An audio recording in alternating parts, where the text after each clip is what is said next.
When informed about an impending disaster, 70% will make this critical mistake which may prove to be fatal. Today we're going to be talking about the normalcy bias. The normalcy bias has been described as one of the most dangerous biases that we as human beings have. It involves the lack of preparation for disasters, which often leads to having inadequate security, shelter, supplies, and evacuation plans. It also means that we fail to effectively respond when disaster actually strikes when moments count most. Today we're going to discuss how not to be a victim of this debilitating mindset, so let's get to it.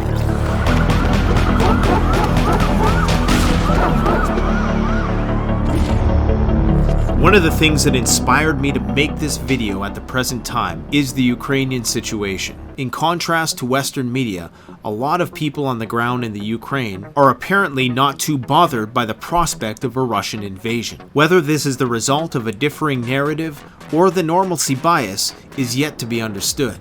If the threat, however, is as real as Western media is making out, and there is this inaction on the part of the Ukrainian people, could this possibly be the normalcy bias in action?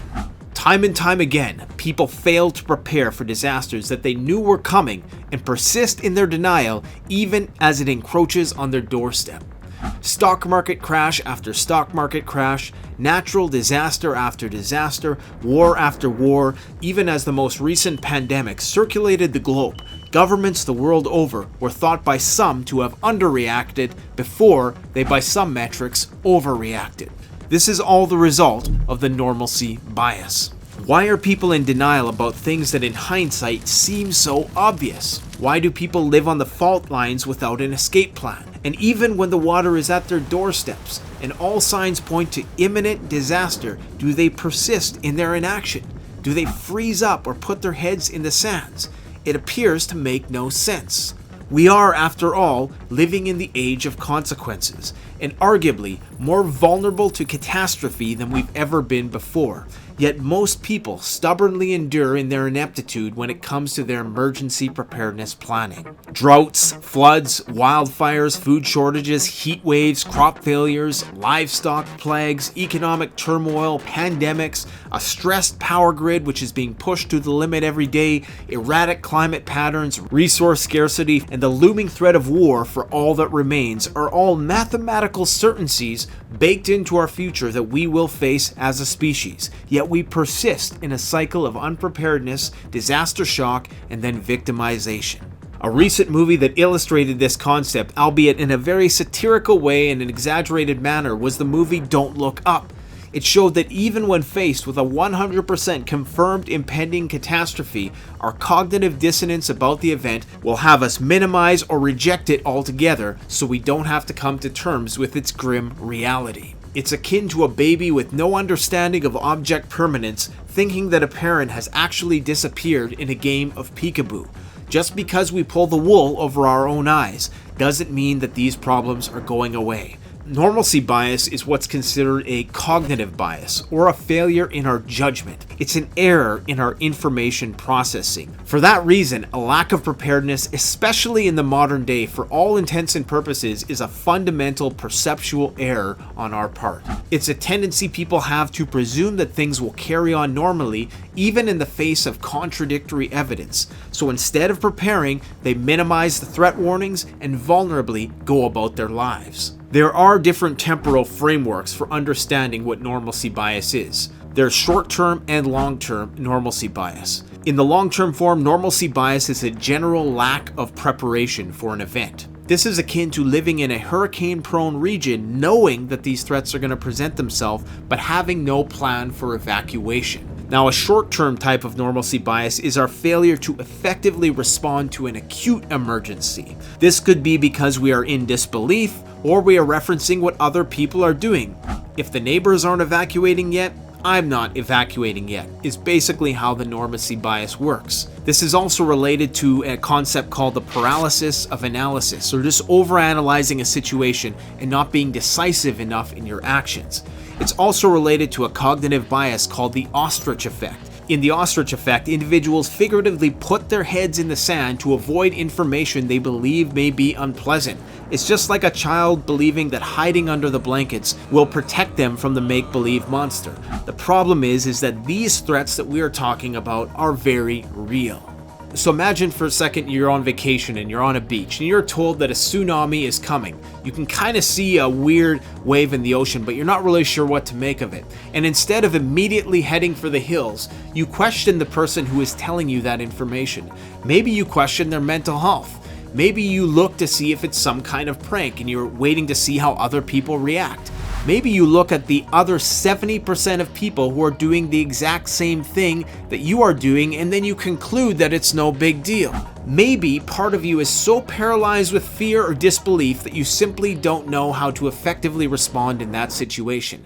Or you are just so unconsciously upset that this possible event is going to infringe on your vacation and want to minimize its significance, so you just pretend it doesn't exist and you are swept away by the tidal wave. Sure enough, those 70% of people who are stricken with this normalcy bias when disaster strikes are going to erupt in panic right before the wave hits, stampeding over one another, leading to even greater suffering in the long run.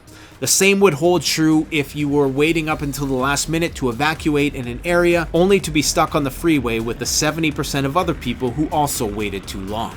Most people didn't think a pandemic would happen in the first place. But when it did, most people thought that it wouldn't affect them. And if and when it did affect them, that its adverse effects might not be as severe as it would be for someone else. This is what's called the fundamental attribution error, meaning that we think that bad things are more likely to happen to other people than ourselves. Preppers, on the other hand, seem to be wired differently. We seem to think the other way around. Now, according to an article by Gizmodo, people seeking shelter during tornadoes and cyclones are often called back or delayed by people doing normal activities who refuse to believe that the emergency is happening. This was very well illustrated in a movie called The Day After, when as the air sirens were blowing and everybody was trying to scramble to get into their bunkers, a mother continued to do her chores and folded her clothes because she didn't want to face the reality of what was coming, and the husband basically had to drag her kicking and screaming into the bunker. Although movies tend to show crowds screaming and panicking, most people move dazedly through normal activities in a crisis. This can be a good thing. Researchers find that people who are in this state are docile and can be directed without chaos. They even tend to quiet and calm the 10 to 15% of people who freak out. The problem is, however, there's a good chance that no matter how much bad stuff happens to a person, they will never cease succumbing to the normalcy bias.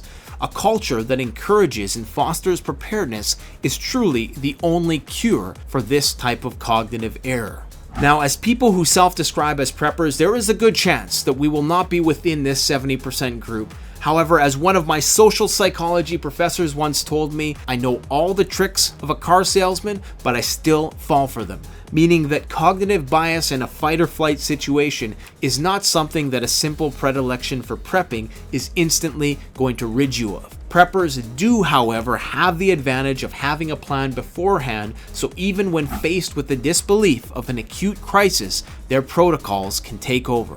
You would think that the prospects of our imperiled future, for the reasons that we previously discussed, would have self-reliance at the top of everybody's priority list. But no matter how many disasters befall us, after the dust settles, everyone forgets about it and it's back to business as usual. This is evidence in what we as a society value. As I recently observed while visiting a friend's passive solar greenhouse, and you can watch that video here, something that is so simple and achievable to conserve mass amounts of energy and grow a ton of nutrient-rich food simply isn't done because society doesn't believe it's trendy to do so. And this is why normalcy bias not only makes us ill-prepared for disaster, but actually increases the likelihood that a disaster will happen because we as a culture and a species simply don't care about a problem until it's right at our doorstep. So the question is, why is it that we are so mentally deficient in this way? There's various theories as to why. Some people have speculated that the shock of the event itself is so paralyzing and just too daunting a feat for people to even want to try mitigating that they just don't do so at all. Out of sight, out of mind. Ignorance is bliss. Some researchers even blame our instincts. For example, Animals that don't struggle during an attack by an overwhelmingly large predator are sometimes left alone. This is the idea of playing dead and just hoping a threat passes over us. Unfortunately, this doesn't work too well with natural disasters. But my theory is that most of it simply revolves around social psychology and people not wanting to look stupid. The fact is, preparedness is still very socially taboo.